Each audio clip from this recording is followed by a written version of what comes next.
is day 54. We are almost 2 months into daily Instagram education. And I'm not going to lie, I'm getting a little bit burned out. Every single day for 54 straight days is kind of a lot. And you know what? The only thing that keeps me going is knowing that you guys are going to be tuning in, hopefully learning a thing or two in these 20 to 30 minute segments, getting a little bit of positivity throughout the day, and kind of tuning out from all that bullshit that's out there in the news, filling your feeds on Facebook and Instagram, just getting back to what we love to talk about, what we love to do, really our passions in life, which is health, fitness, training, and really being better human beings via the things that we do on a day-to-day basis with our lifestyles. So I'm wearing a very strategic shirt today, and this is going to be a hint for today's guest. Topic is going to be the 2020 fitness equipment apocalypse. There is no fitness equipment out there available today. It is crazy. People are selling a 4-kilogram kettlebell for $300. You can't get dumbbells. Bands are literally back ordered out the ass. What the hell is happening? We're going to be bringing on an expert in some gold standard fitness equipment from Elite FTS, Nate Harvey, and he is also an ex-strength and conditioning coordinator over at my alma mater, which is the University of Buffalo. Conjugate U. Let's get Nate in here and let's ask him some tough questions about why the fuck we can't get equipment. All right. Nate, what's going on, my brother? Nice shirt. Yes, sir. You know what? I thought I was getting this thing like 3 years ago, and then all of a sudden it showed up at my door like 2 days ago. Yeah. We had some issues with Dude, what a story. Yeah, with a guy that was doing some t-shirts. So he's swimming with the fishes now. Yo, dude, that's the metaphor for today, though, because I feel like, everyone is out of the gym. Everyone wants to do something physically to feel better, to get some emotional and mental and psychological release from homeschool, from being out of work, from having to sit in your house all day. And all of a sudden, it's like, man, you can't even order a kettlebell. Barbells are unheard of. Bands, no bands coming in from China lately. What the hell is happening? It's like the apocalypse of the equipment in 2020. What's the deal? It's crazy. It's really crazy. But I think it's kind of cool.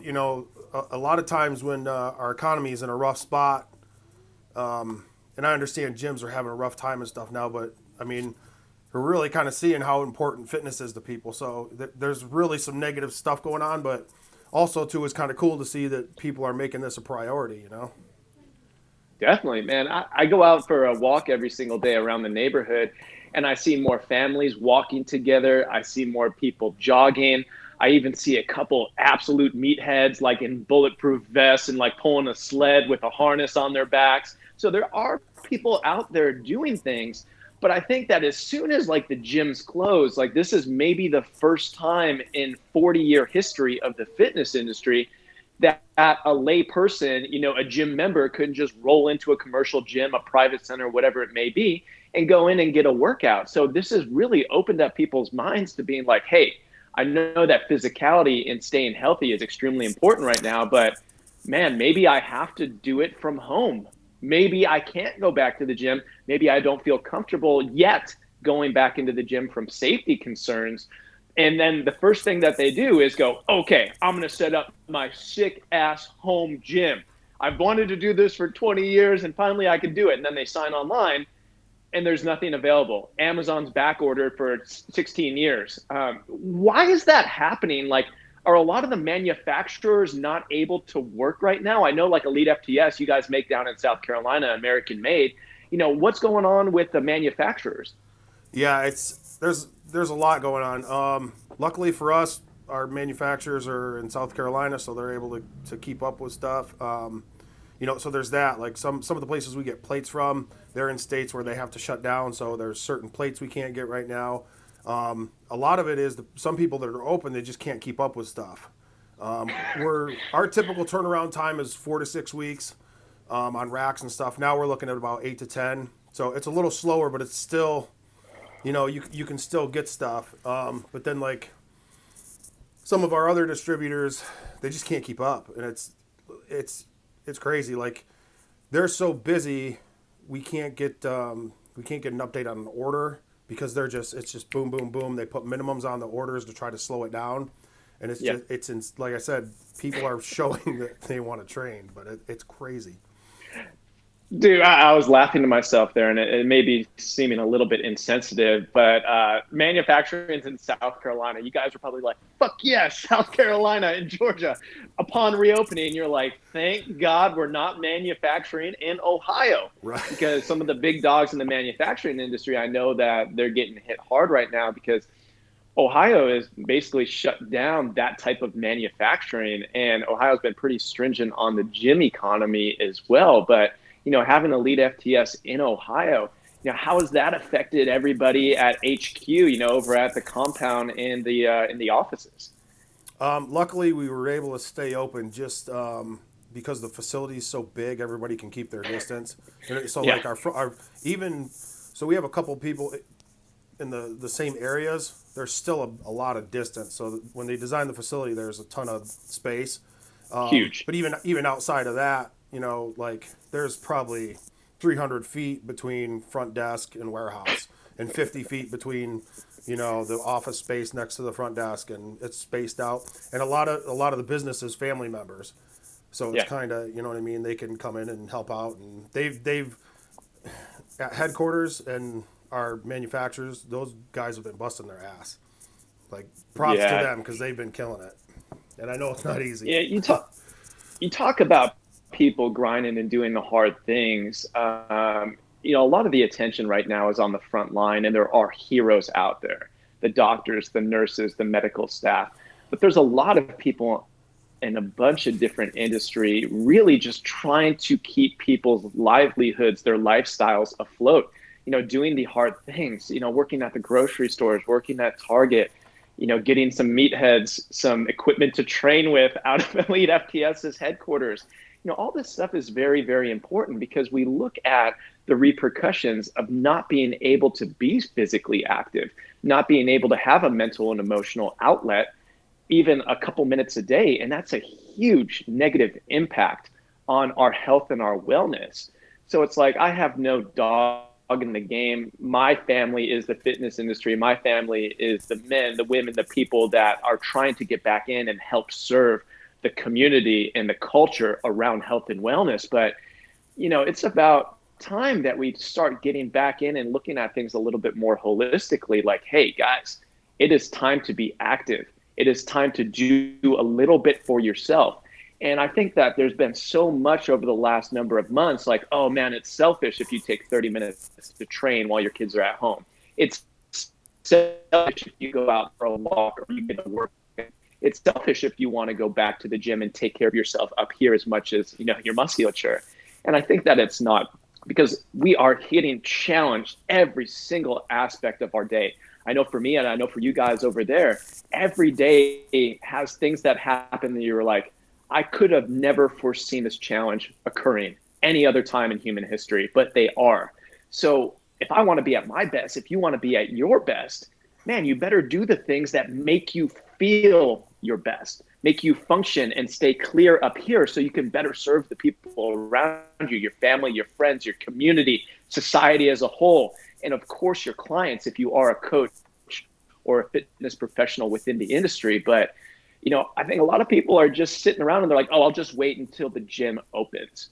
You've been very, very cool in the things that you've been doing out of your garage, on your patio. I give you shit all the time on Messenger. Like, dude, hopefully your neighbors don't like excommunicate you from the neighborhood at this point. But tell me what you've been using personally out of the arsenal of Elite FTS just to get workouts in, to kind of get your mental fix on, just so you can continue on with your family and your work. I'm glad you brought up the mental side of this, and like taking care of yourself. It's and people thinking it's selfish to work out, and I think Rogan was talking about this a little bit the other day. Like, if you don't take care of yourself, you can't help other people. So like, even if it's a little bit, you get out, like, go do something. When this first started, I've been kind of banged up the last couple years and stuff, and I'm like, you know what? I'm gonna take a month, 2 months. I'm gonna wait it out and not do anything, try to hopefully let my body heal up and stuff. And 2 weeks in, I was mentally was not in a good spot, because I'm on my computer all day, not getting any exercise. Like it was rough. So at the 2 weeks, I started going into the garage and doing the crap you're seeing on my feed, I guess. But we don't have room for a rack. You know what I mean? I want to keep our garage where we can keep a car and stuff in it. So I had some stuff over at the gym, and I actually grabbed some of that. So like we have that belt squat attachment that you can throw on a bar. I got 4 plates. I had a barbell that I took over there. By the time I got over there, all the kettlebells were gone, so I got a 20-pound kettlebell. I ordered bands, and I got an extra drag strap for a sled to kind of throw some variation in. And I just kind of been doing. I started out trying to follow like a conjugate model, but it's hard to really do that and stay true to it. Right. So in my mind, I was like, you know what? I'll do kind of smaller movements, kind of isolate, try to build up a little more volume and get a little more in shape, and then hopefully I can kind of heal up. Not having a bar on my back for a few weeks. Hopefully, let things settle down and kind of work that way. So it's really just kind of like bodybuilding, if you want to be honest about it. But it's been fun. I've been kind of thinking about it, and I'm sure a lot of people are realizing this, like going to the gym is a time killer. Oh, yeah. Like I work from home, so I have to get a lot of stuff done. Like days I train, that's 3 hours on my day. So I'm kind of thinking when this is over, I might trim that down to 2, go those 2 days and get all my big stuff done, my squat, my bench, whatever it may be, and then maybe do a couple days at home for the accessory work, and try it that way and see how things go for a while. But because I know I'll get more work done. It's a really good point, and I think that people are finally opening up their eyes. I wrote a newsletter about a week ago to my list about this. And it's like, hopefully this teaches you something about what it means to be physically active and healthy. It doesn't always mean to be walking into a global gym, needing to go use the hammer strength machines and then hop on the treadmill to get a sweat on before you leave. Many times you can do things that are going to enhance your lifestyle, all aspects of your life. And that can happen multiple days a week without ever entering a gym, whether you're going to CrossFit, whether you're going to a sports performance center, whether you're going to a big box gym. You can do things at home. And this is honestly something that I've been doing over the last 5 or 6 years, because extremely busy with our businesses. And there's days that I go hard, I go heavy, 4 to 5 days a week. I love the challenge of literally going ham. But there's 2 to 3 days a week where I pull it back, where I go and I do simple things with a foam roller, with bands, with maybe a kettlebell, maybe just getting outside and walking with a vest on, things that are regenerative, but also that only take about 30 to 45 minutes. I think that if you have a core collection of maybe 2 to 3 items at home, even if you do live somewhere like New York City, you are able to get in some quality work, really with minimal equipment, minimal cost, and minimal time spent with that transition phase, as you mentioned. When you go and you leave for the gym, and then you have to prepare yourself at the gym, then you got to take your pregame shit, and then you train, and then you bullshit with the guys for 30 minutes after, then you drive 45 minutes home, then you have to shower, and it's like you said, you're 3 hours in. And from my experience with our clients, we truly have a cap at about 65 minutes all in to get something done positively for that day. That means that their warm-up needs to be about 5 minutes, means that their core training needs to be about 40 to 45 minutes, and maybe you get 5 to 10 minutes of doing something that makes you feel better before you walk your ass back out the door. But I think people are opening up their minds to, hey, maybe I can train from home. But then they sign on to Amazon and they go, $695 for a 12 kilogram kettlebell? Are you frigging kidding me? And I can't get it until September of 2020? It is crazy. So I think there are limitations, but let's just call it what it is. A lot of the gym culture, it's not about the workouts. It's not about the equipment at the gym. It's about who's there. It's about the coaches. It's about the facility owners. It's about your training partners. It's about the environment. And, we both run online businesses. I also run an in-person business, as you did for 20 years of your career being a coach at University of Buffalo and many other places. I think there's something that people are having that fear of missing out with right now. And that's not the equipment. It's not the physical gym. It is the people inside the gym. It's the culture. And I think that is something that will never go out of style. Even when gyms open back up, I think that people will be wanting to go back to that culture. You guys run a really, really mean culture at Elite FTS. Can you speak to like what it's like to step into a gym with a bunch of bamps out there and just like go nuts and have fun? It's cool, man. You hit the nail on the head. That's why people will go back to gyms. You know why is CrossFit so popular? You can bag on it all you want, but people like it's a community, it's a team aspect. Like we have CrossFit at the gym I train at, and all those people from 60-year-old guys to 25-year-old housewives, they go because it's like a team workout, and they break it down afterwards and all that stuff. And that's what we're all missing right now. Is kind of hanging out, and camaraderie and stuff. Like the culture at Elite is cool. It's just comes from Dave's background and what he's done and built with the company. Like when I get to go down there and train, honestly, it's like a meet. Like you walk in and you're like, you get charged, like as shitty as I might feel from driving down there for 6 hours and whatever, like you gotta go, let's go, So it's pretty cool. Dude, walking into the compound, it's unbelievable. Actually, just like a number of days ago, I had like Facebook have one of those flashbacks of like, hey, 2 years ago you were here. And I was laughing to myself because the video was Dave training me and we're doing like a bench press session. And we started slapping plates on. Dave's like training me, so I have no say in what's happening. And we're doing like reverse band bench press, and Dave slaps 2 plates on each side, 3 plates each side. And then he throws a 4th plate on, and I literally do the ugliest, fucking slowest grinding rep. I literally like was shaking like this on the way up. It was like a 7-second concentric. And then he stacks on another 15 fucking pounds. And I'm sitting there and I'm on camera with Josh. So I'm like, well, I'm not going to be a baby here. I'm not going to be like, hey, Dave, I can't do this. So I really take like, the longest rest period I've ever taken in my life. I took like 15 minutes between the second last set and that last set. And Dave unracks this bar on me. And I literally thought like my humerus was going to break. Like that kind of load on my system that I've never felt before. Like more load on my system than I could put on my back and squat. And somehow I got a rep up. And that is by far the heaviest rep that I've ever done in my life, by like 45 pounds. And I think, honestly, it was just because like fucking Ted was in there looking at me like I was like some skinny white bald, idiot that can't even train. You had Josh with the 2 cameras going. You had Dave literally like spotting me like face to face that we can't do anymore. But it was something that it just like brings out the best in you. And then you're like, man, I feel so good after that. And it's something that you remember forever. So I think it's that camaraderie. It's those memories. It's the connection with people around. That human connection, that's not going anywhere. But, that's something that you really forged at UB was like, dude, how fun is it to be in the weight room with a group that really loves to train? I mean, you had some amazing, amazing baseball teams over there and some pretty good players. Are you missing that right now? Having the guys around training with that atmosphere?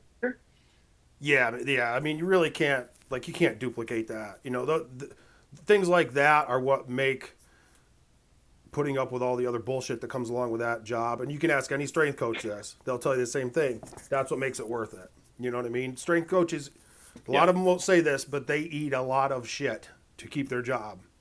So those things kind of balance out. That's, you know what I mean? And it ain't the pay that balances it out for most of them. Yeah.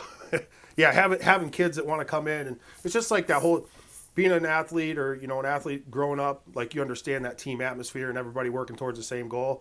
Like that's what it's all about. You know what I mean? And even, so like at Elite, we're all trying to do good to help represent. And we want to do well in the weight room in front of everybody else, kind of like you talked about. It all plays in. It's all the same thing. Yeah, if you get a bunch of people busting ass, there's really not many things that can top that. I mean, I'm biased here, and you're going to be biased as well with this answer, but I'm just going to call it what it is. Like the first time I ever saw real athletes train was at University of Buffalo. I remember being a 15-year-old kid and having access to the varsity weight room because my dad knew the athletic director at the time. He made me sit down in the fucking corner and go, "This is how athletes train." That was like my dad's go-to line. Watch, this is how athletes train. And there was like a certain dynamic environment that almost from day one of me stepping into the weight room, never having lifted the weight in my life, I was like, whoa, all right, this is how it should be. You know, watching coaches like Julia coach when she was really early on in her career, Ed, Buddy, like all these guys. And it's like, it sets a tone. And I never forget that. Even to today, I have a hard time training by myself. I love having people around me because it is what drives me forward. I'm not the biggest or strongest guy. I'm far from that. But I love to train, and I love the energy in the environment of training.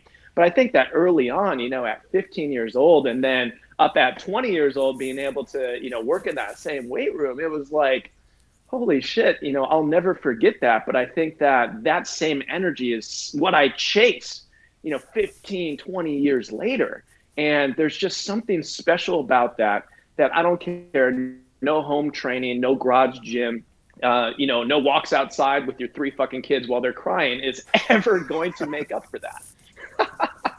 Yeah, that's cool. That's very cool that your dad did that. You know, he's a smart guy. You know, because obviously it lit something and impacted you. You know what I mean? But that's, you know, that's you hit the nail on the head with that. That's very cool, man. At the time, I think you were like banished to the other weight room. I think so. So we didn't mingle too much. Yeah, and then I think soon after that, I set up my office with Julie and the other one. I think when you were there, I was kind of like an intern or very, very early on. Crazy. Yeah, too. So, you know, it's great. I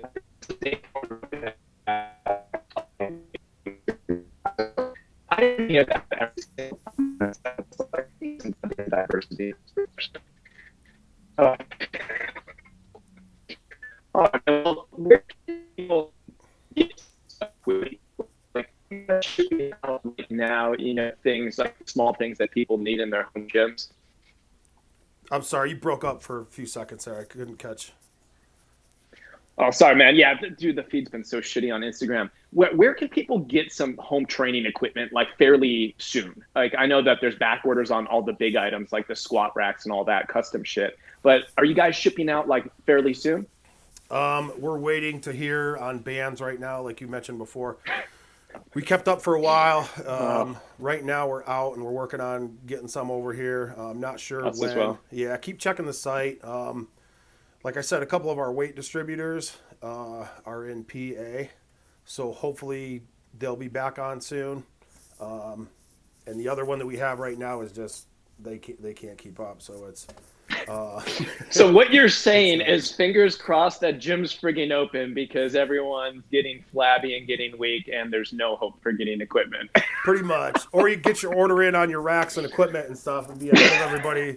You know, it's who knows how long this Order will your go, Christmas presents now. Yeah. Christmas presents for the garage gym now. Yeah. You know, you can have something there midsummer or whatever. It's fun. You know what happened was this whole thing kind of started, and then there was that, I think it was a Sunday where I'm staying out of politics, but Trump came on and said something about, yeah, we're going to be, he said, like, get ready to buckle down for a month or so.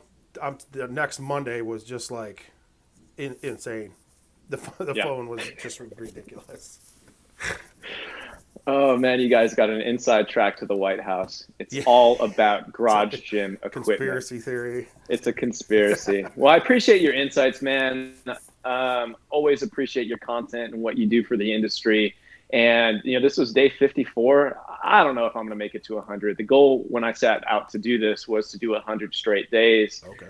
54, that means 56 is 2 straight months of doing this, which seems crazy to me. But you know what? We're going to push forward. As long as we have cool guys like you to come on and shoot the shit with me, we'll continue it on. So we'll be back tomorrow. I appreciate your time. Thank you, everyone, for listening in 54 days in a row. And we'll be back. Have a good day. See you guys. Thanks, John.